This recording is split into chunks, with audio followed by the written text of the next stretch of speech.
Hey y'all, so tonight was the South Carolina Democratic debate, and I have a couple of thoughts to share with y'all. Now, I live tweeted the thing. The first 30 minutes was a complete shit show. I was like, oh my God, here we go with another mudslinging contest, or as Kamala Harris would call it, a food fight. But we did eventually get to some pretty good substantive questions and responses. The moderators eventually, in my opinion, got things a little bit under control. So overall, I was more satisfied with the tenor and substance of this debate. Now, I'm going to give you my thoughts on each candidate. That's probably the best way of going through it. But let me start off with the winners of the debate. And this is not an endorsement, you little whiny bitches. Don't fucking come in my comments complaining. How much are you getting paid to say this? Bitch, nothing. I do this shit for fun. So shut the fuck up. The winners. I have to say, Joe Biden and Bernie Sanders. For South Carolina, Joe Biden is the clear winner for tonight. For Super Tuesday, I don't think that anybody landed enough punches or hard enough punches to damage Bernie Sanders' position going into Super Tuesday as the front runner. So, dual wins. That's not to say that those people performed the best, because I don't think that they did. I actually think that in terms of substance, in terms of style, in terms of, punching, counter punching, Pete Buttigieg was the clear winner, in my opinion, in that regard. But unfortunately, his great performance, I don't think, does enough to change the fundamentals of the race. The fundamentals of the race is that Joe Biden is poised to pull off a win in South Carolina. I think he's at enough to hold Bernie Sanders to second place in South Carolina. And Bernie Sanders is still the front runner for Super Tuesday. I think Michael Bloomberg also did himself a lot of favors tonight by holding on to people who are looking for a Biden alternative and a Bernie Sanders alternative. So, not best performances, but who comes out most ahead? Bernie and Biden. Now, to the rest of the field. Let me start off with Joe Biden. Joe Biden had a good night. His first answer, he was a little shaky jail. Okay, I was like, all right, Joe, pull it together now. He was trying to land some punches on Bernie. It was not clean shots. It was not clean shots at all. But he pulled it together. He did reel it back in. And he was very feisty. I commented on that on Twitter. I did not like his exchange with Gayle King. And I said what the fuck that I said. Okay? I didn't like how people treated the Latina moderator. And I don't think you need to be getting fucking smart talking about get to it and, well, you need to call on me and talking all that kind of big cash shit to Gayle King either, period. Okay? Period. I don't play that shit. When it comes to how you're gonna fucking address a black woman or even a Latina woman doing her goddamn job, put some respect on their goddamn names. You didn't have none of that fucking energy towards any of the white folks that was asking questions. And I forgot there was a black guy. The black dude only got to ask one question, the whole night. What the hell? But anyway, I divert. But Joe Biden did what he had to do tonight. He was mostly on point. I thought he gave some pretty good answers to a lot of the questions. He was very strong on foreign policy. I don't remember him too much on healthcare. I don't remember that too much. But he was pretty good. He was pretty good. I will say that people who are Joe Biden fans definitely had a lot to like about his performance tonight. He was clearly a crowd favorite. And so Joe definitely did what he had to do. And he did a pretty okay job of contrasting against Bernie Sanders. Not overly effective, but enough. He did enough because Biden's more immediate threat is in South Carolina. He needs a win in South Carolina. He would be better off with this 36-point win versus a 25% win. So I think that tonight for South Carolina voters, I'm going to say that people probably saw enough from Joe to make him a decisive first. Not a prediction, just an educated guess, okay? Moving on to Bernie Sanders. Bernie Sanders did get his head knocked around a little bit more than usual, child. The moderators came at him with some of his baggage, which is a new thing. Okay, so he had to answer to his comments about Castro and some other things. He doubled down. He did kind of a little bit try to say, oh, I made a bad vote on some gun control stuff, which, by the way, I thought it was very tacky for Joe Biden to invoke the massacre, the hate crime, the domestic terrorism, the white supremacist terrorism, and the people who lost their lives at Mother Emanuel in Charleston to try to score a point against Bernie Sanders. I thought that was very tacky how he did that. I didn't appreciate that. I'm sure you Biden stands will disagree, but that's my fucking opinion. But I did think that it was good to kind of, make Bernie Sanders have to be accountable for the fact that his record on gun control has not been that great. I thought that Bloomberg got a good point in there. I'll get to that later. I'm going by candidate.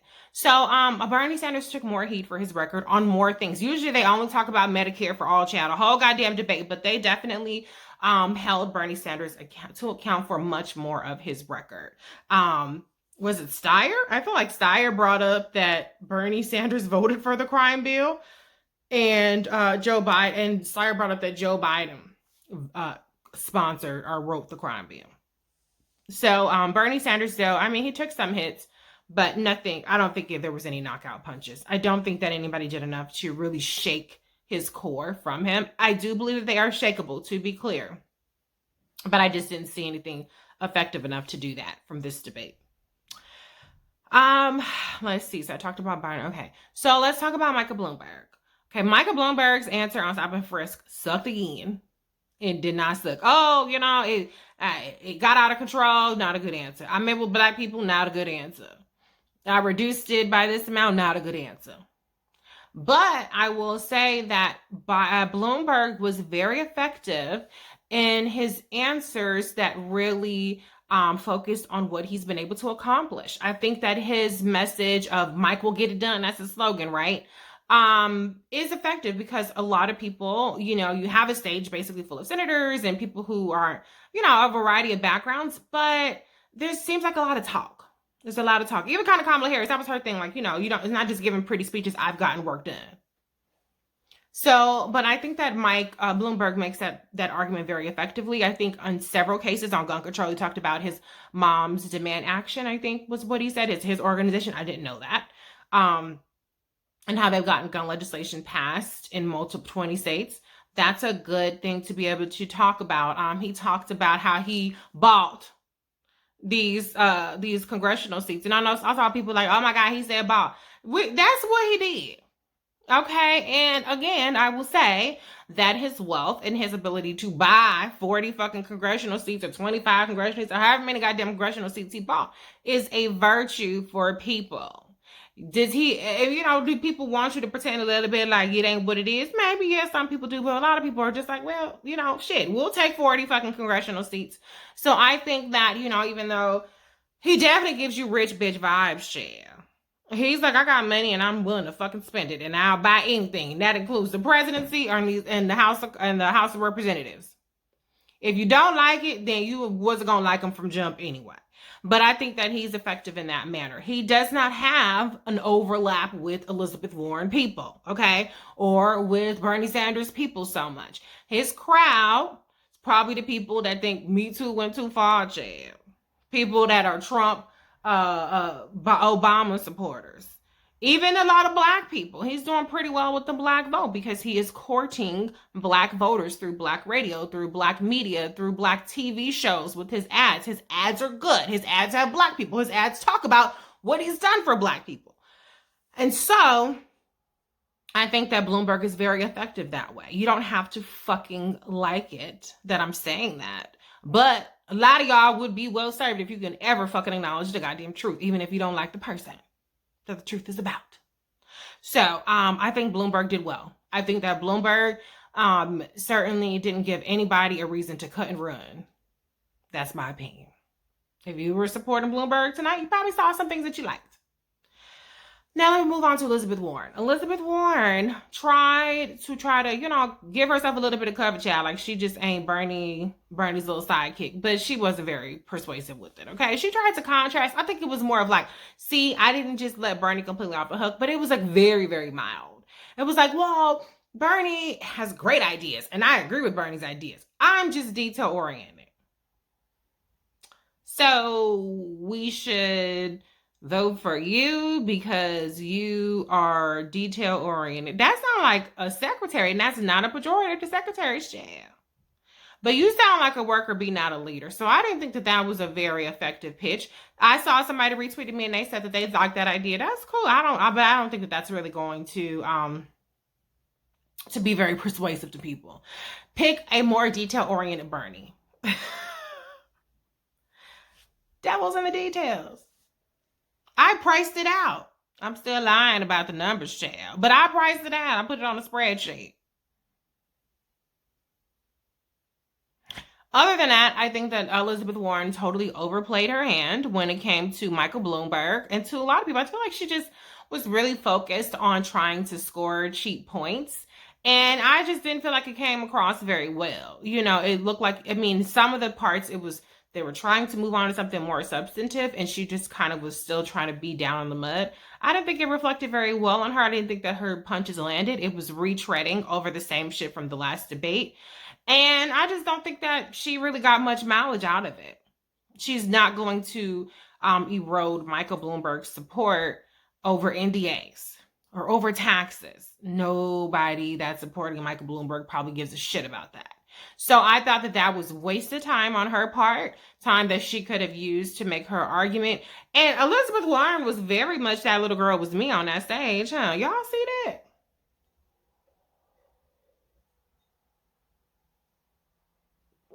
She tried to have her moment. She has several.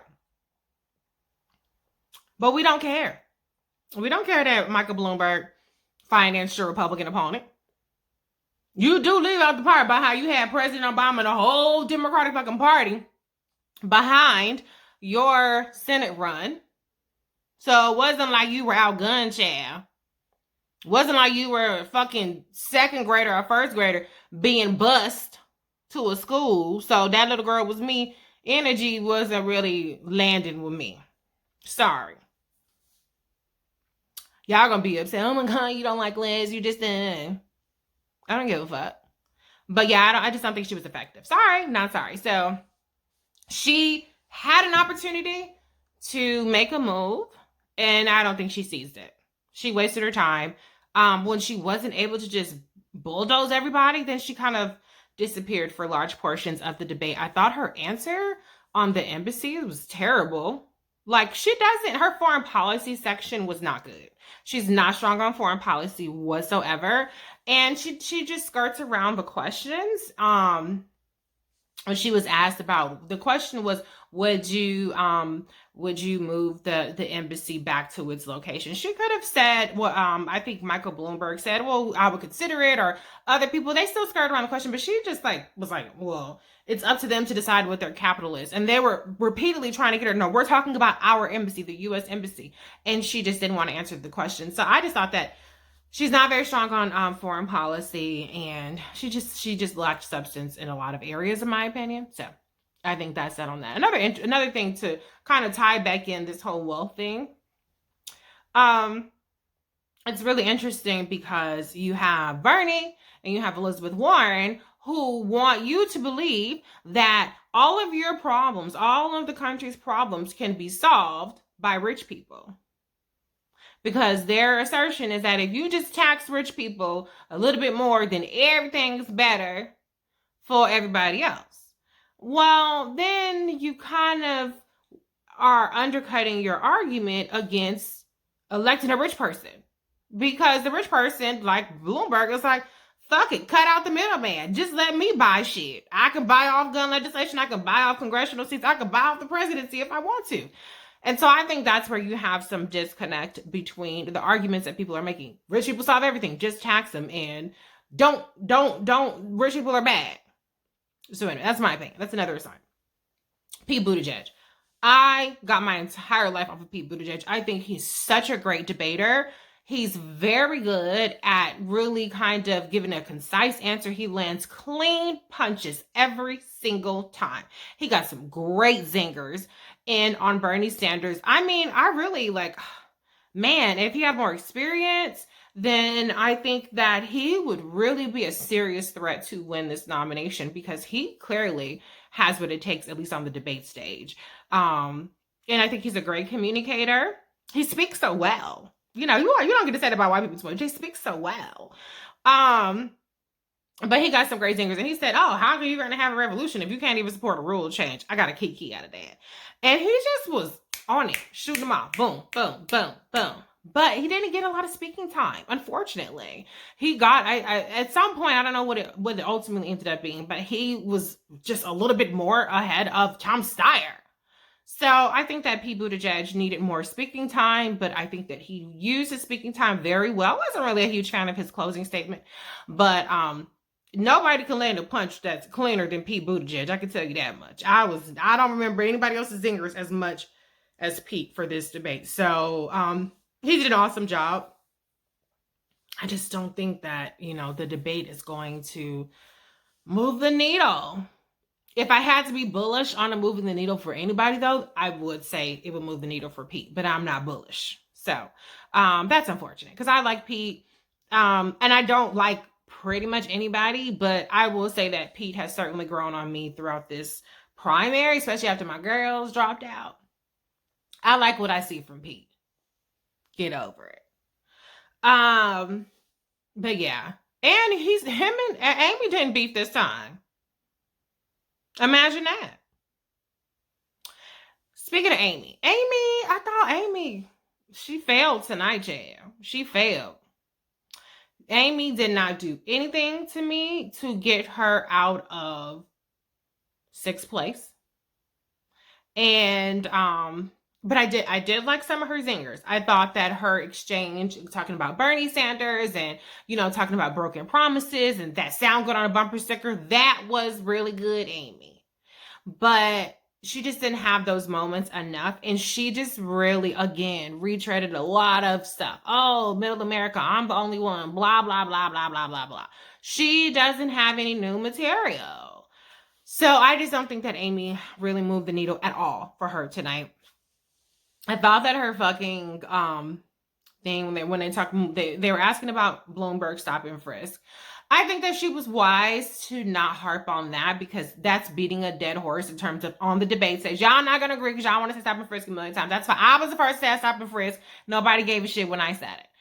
But I think she was wise to pivot. But then she started talking about quoting MLK. She don't even know how to talk about race at all. She really struggles. And that's really a shame because she's been at this for a long time, and I haven't seen even this much improvement in how she talks about racial issues. So she sucks at that. But other than that, I just don't think she moved the needle for herself either. But if you like Amy, you probably saw some stuff that you liked from Amy tonight. Tom Steyer barely even talked yet. He was 7 out of 7 in terms of talking time. He was trying to get a little feisty, but he didn't barely get called on or anything like that. His answer on about I think was it Biden? Biden came for his neck about him investing in private prisons. Everybody was hollering and screaming, so I didn't catch everything people were saying, but Biden was trying to say that he invested in private prisons and there was some kind of mistreatment happening at these private prisons. And Steyer's defense was, I bought this as an investment, hoping that they would improve. That sounds fucking appalling, Tom Steyer. You bought private prisons to see if you can improve the conditions, and it didn't happen. And so what? You sold your investment? Probably for a profit? Then he seemed to be taking credit for private prisons closing, I guess, presumably in California. Would that have been something that he single-handedly did? No. So, yeah, Tom Steyer didn't really do himself any favors. Now, I would be really surprised if he did not fall off a cliff in terms of his support in South Carolina. There was one poll, the public policy, which I said I talked about 2 polls yesterday. One of the polls, I think it was a public policy poll, had him at 8%. Let's say 8%. It was a lower number. Let's say 12%. I'm just gonna throw the number out there. And then an NBC poll had him at 18 or 19%. I don't see him getting an 18, 19% Chad. Not after that debate performance tonight. If people were kind of waffling, I think that they definitely are going to veer more towards Biden, or even Buttigieg did himself some favors. Potentially with the South Carolina crowd. He got he got a paper newspaper endorsement. He got a mayor endorsed him. So he has a little bit of stuff working for him where maybe some Tom Steyer people might veer towards him, or they might veer towards Buttigieg. So Tom Steyer needs to drop the fuck out. Tom Steyer stole Kamala Harris's data in South Carolina. I haven't worked that into a video in a while, so I just have to work that in. I worked it out on Twitter, but let me just work it in right now. But Tom Steyer is irrelevant. He certainly did absolutely nothing for his Super Tuesday prospects on that debate stage. So, with all that said, ultimately, I don't see a shift in the fundamentals of the race based on what happened tonight. I think that people mostly did what their supporters like. People probably didn't do too much that people would be alienated by. With some exceptions, but I'm not going to retread that. But what the order that we see is pretty much what I expect the order to be even after tonight's performance. In South Carolina, I think that the polling order that we're seeing tonight that I talked about yesterday is probably what we're going to end up with. The wild card. If I'm going to be bullish on anybody, I would say that Buttigieg might move up more in South Carolina than what he's polling at. And I think that would probably come at Steyer's expense to some degree. And some of Steyer's drop would obviously go back to Joe Biden. I think Super Tuesday is too early to call right now, but I don't think anybody did anything drastically to hurt or help their fortunes in Super Tuesday. So we'll see. There's still several more days ahead. Jim Clyburn. Yeah, Jim Clyburn is making an endorsement tomorrow. Presumably, it will be for Joe Biden, especially after his performance last night. John Legend apparently is giving a free concert for Liz Shell. It depends on the poll. She's between 2% and 6% with the black vote. So we'll see however many hundreds of people that come to her John Legend concert, if that's persuasive, if that, shifts things enough for her to get any delegates. But I'm sure we're going to see very little people in South Carolina. For the most part, they're going to be moving on to Super Tuesday. So, cheers to everybody who watched another shit show debate and everybody who watched this clip. See you next time.